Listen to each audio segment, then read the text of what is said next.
Well, today I'm going to show you the #1 best drum chart reading exercise. This is an exercise taught to me many years ago by Professor Al Romito at an all-state fine arts camp. It was the single most effective thing anyone ever showed me for learning to read drum charts.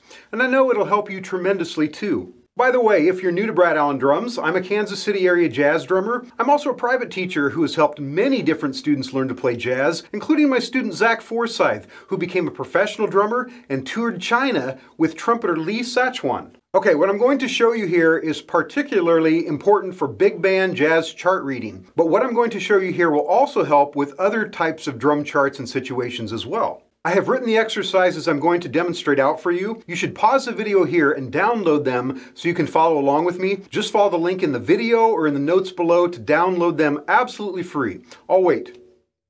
Okay, I'll start by explaining what we're doing here and why. The first thing you need to be able to read and execute are ensemble accents. What does that mean? It means that the whole band is playing really big accents together, and these can occur on any beat, 1, 2, or 3, or 4. They can also occur on any offbeat, the and of 1, the and of 2, the and of 3, or the and of 4. In some styles of music, they call this stop time. And again, the whole band is playing that accent. In big band jazz, you need to always play ensemble accents. The rest of the band will be expecting to hear that. If this is making sense to you, please click the like button below.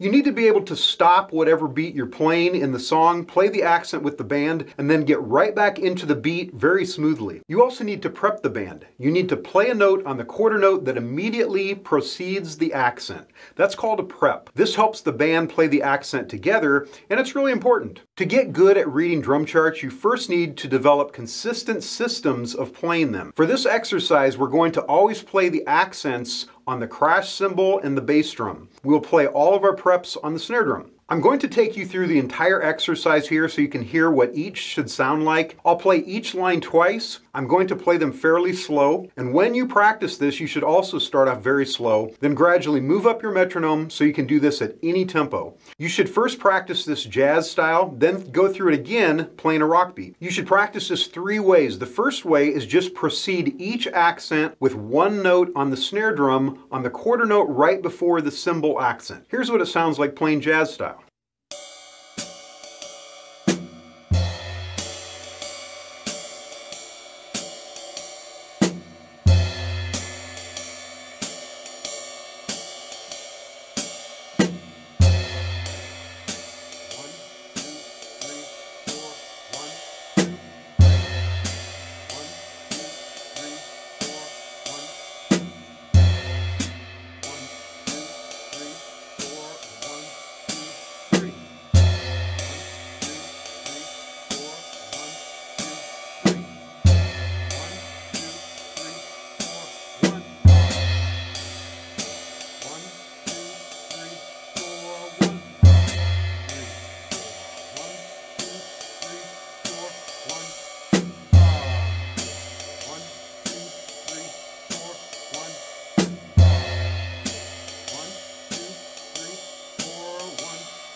And here's what it sounds like playing it rock style.